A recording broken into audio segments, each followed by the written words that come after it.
So, as I alluded to, there's been just a lot of issue with inflation, and it's starting to affect a lot of these businesses now. So, I actually have a few stories to look into, but let's start with McDonald's, because they actually came out on Friday and said that they're considering a $5 meal to lure back inflation-hit customers. And this is from Fox Business, but a lot of people have covered it. McDonald's Corp is asking U.S. franchises to consider offering a $5 meal. The proposed combo would include a McDouble or a McChicken along with fries and drink.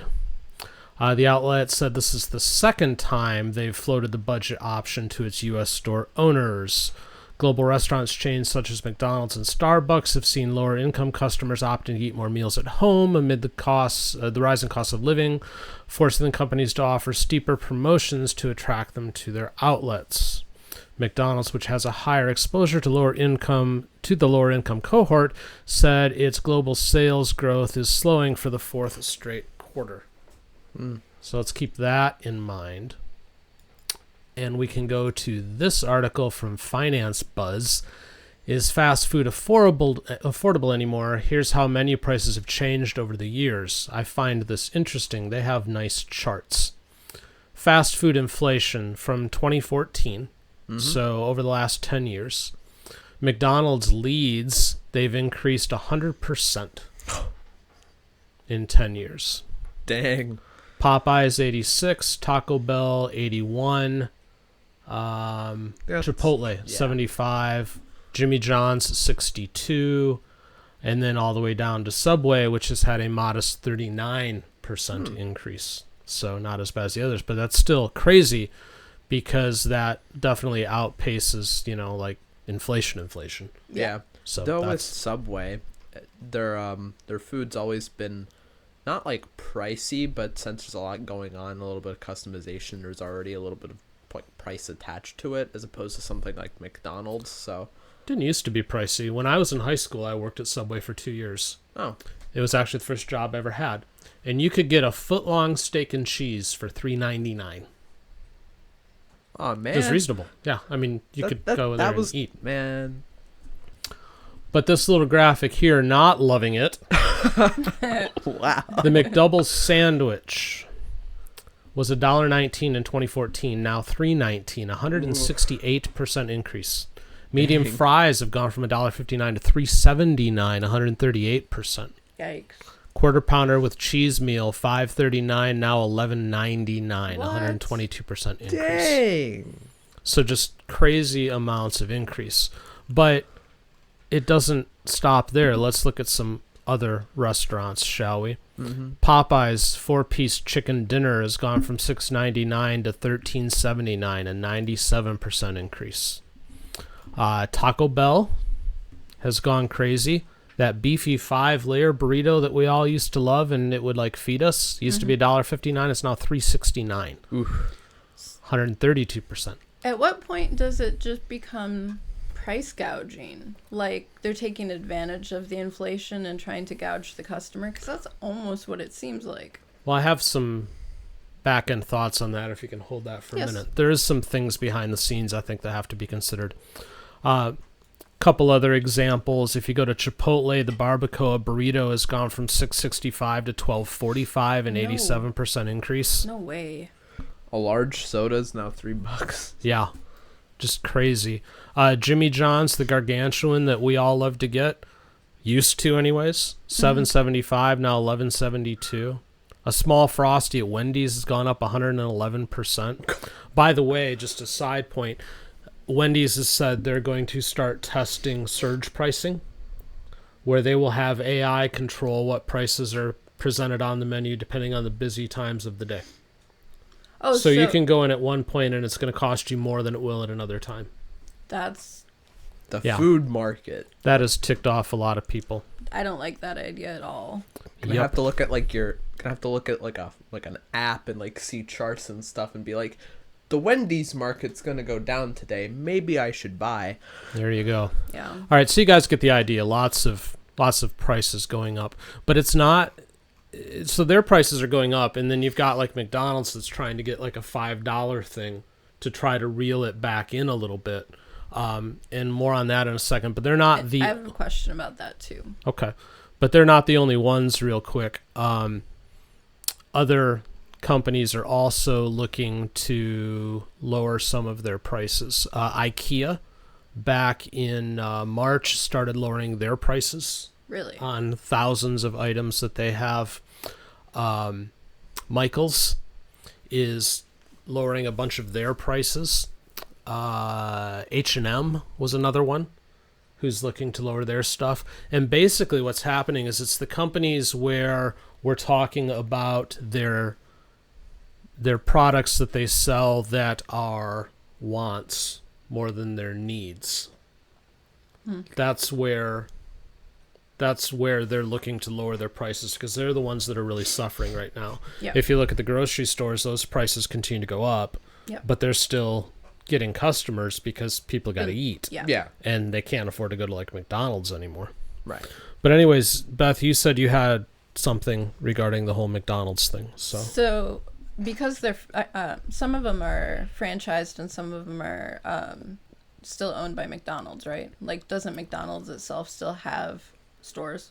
McDonald's does hold some locations. What I was going to point out, because it kind of ties into what you're going to say, I think. So let me just put this out here, because it might expand. Was that some of these costs aren't as controlled for the franchisees, because in a lot of these cases, and McDonald's is one of them, McDonald's isn't a burger company. They're a real estate company. Yeah. Yeah. They hold all the land that these restaurants sit on, and they charge rent to the franchisees. And those charges from McDonald's keep going up and up and up. So their costs of doing business increase greatly. Their property taxes, their rental fees, their everything else. So that kind of piggybacks into where you were going to go, I think. And then they're telling the people that are franchisees that they need to make their food cheaper, which is kind of ironic. But no, what I was going to ask is, because they're franchisees, don't they have the ability to opt in and opt out? Or are they pushing this through as an absolute requirement? No, they can certainly opt out. That article even said this was like the second time that they've tried to do this. Yeah. Prices are ultimately set by the franchisees, though there are some restrictions depending on your franchise agreement. I remember when I worked at Subway, the owners there had some control over their pricing, but there were parameters. Like, here's the range that you can be within depending on your market. And then you have things like $20 an hour wages for fast food workers in California. Yeah. Sorry, my mic cut out. No, that was me. I bumped a button, and then I unbumped it. Well, stop cutting me off in the middle of my sentence. Well, it happens. Anyway, so I think that throws a giant wrench in there, too, if the franchisees all of a sudden have to pay their workers $20 an hour, but then they're saying, oh, let's cut our prices and make our food cheaper. That, I don't see how that's sustainable.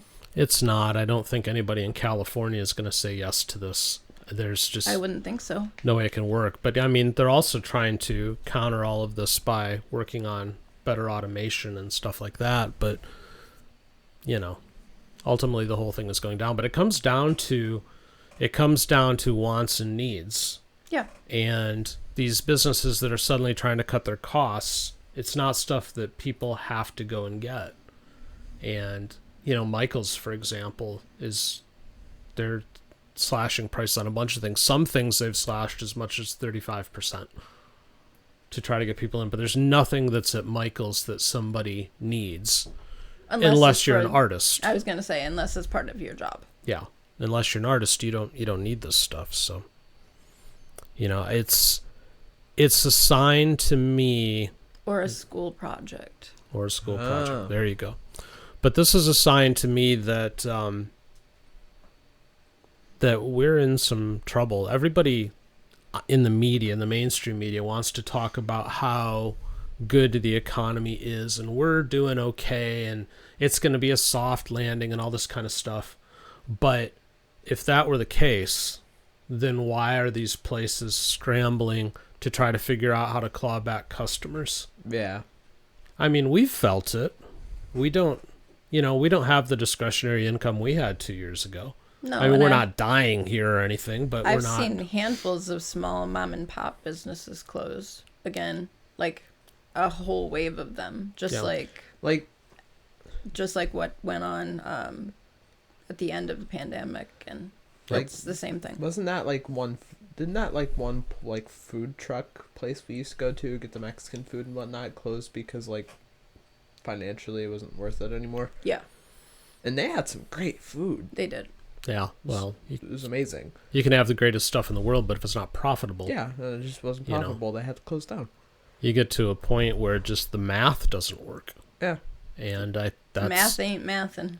no, and it's not going to math either if these businesses go and cut their prices on things, but then they don't get in enough revenue to cover their costs. I mean, That's where it's going to be You know. interesting. Yeah. no, it really is. End of fourth quarter next year for these businesses, which depends on the business, generally falls in like that February, March-ish kind of area rather. That'll be interesting to see how many start to file Chapter 11s and stuff. Mm. Yeah, no, it really will. And I think unless something changes, it's going to be a lot of them.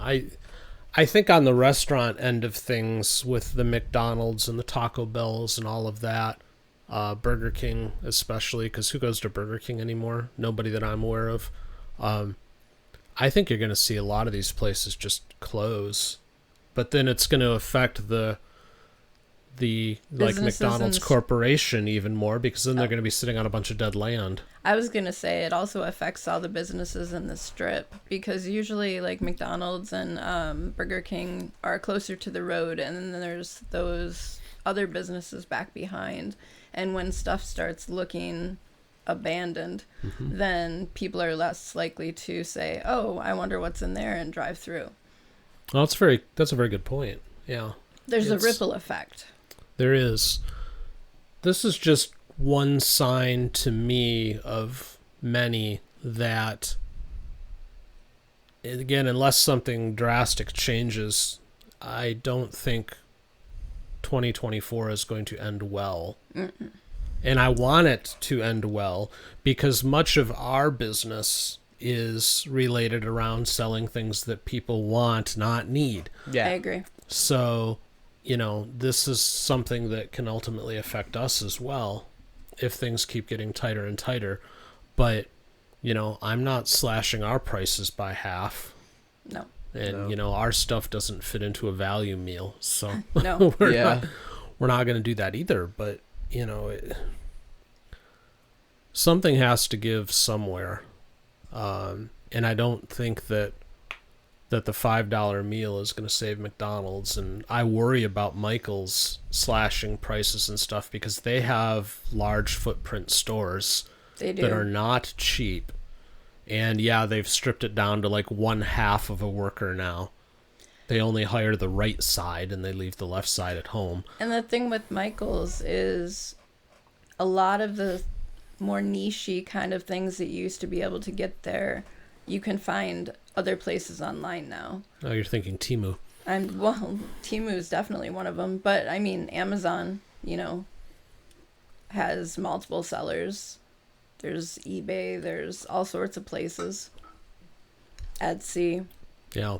And there's now also beginning to be a thing where, like, Kroger and like, what was it, like, Albertsons are trying to have like a merger together so they can like try to battle out like Walmart and Amazon because everything's getting so pricey. They need to have like collective buying power in order to be sustainable. Yep. Yeah. No, it's very true. I don't know. This is troublesome to me again because as you put it, the math doesn't math. No matter how you slice and dice this is, I mean, the consumers need it. They need lower prices, but the businesses aren't going to be able to sustain it. No. And then something's going to have to give.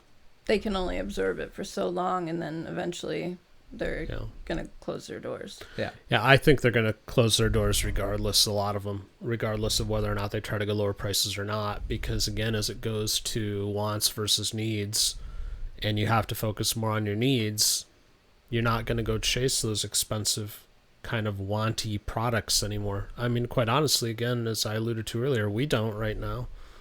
And it's not, again, that we're in a dire situation. It doesn't make sense right now. But the thing is, the businesses that will be affected will be the businesses that cater to the middle class. Let's be perfectly clear on that, because even though they will have some growing pains, so to speak, but generally the like the Louis Vuitton and stuff like that, those corporations are conglomerates, because Louis Vuitton also owns Sephora and a bunch of other things. But those people have plenty of discretionary income, and they're going to keep buying the way they did before. Oh, sure. Yeah. Well, and there's a lot of people too right now who are still buying like they used to before, who shouldn't be, and they're Correct. doing it on credit, and that's going to crash down too. Yeah. I mean, the thumbnail for this live stream's kind of a joke. I don't know if you guys saw it, but it's a guy with his fast food meal on a tray, and there's a banker sitting in the background, and it says McLone approved. Nice. But that's about that. Honestly, that's how a lot of these people are doing it now. Yeah. They're putting their lunch on a credit card, and Yeah. that's only going to go so far. Well, and yeah, then and that bill then comes due. I mean, your own home is kind of run like it's a business anyway, so you Yeah. have bills and you have to bring money in and put money out. But if your output far surpasses your input, then Well, even you get into people, bankruptcy again. yeah, even people with like good budgetary skills are struggling to make a budget work right now. Oh yeah, Yeah. So the ones who don't have any skills, are in trouble. yeah, you wanted to use another word there. And I don't blame you, I because bit my they tongue. are. Yeah. Yeah, no, it's just not good. I Yeah. don't know. Hey, thanks for watching. Be sure to hit the subscribe button and the notification bell, and join us every Monday and Wednesday at 10 o'clock Eastern, 7 Pacific for our live show.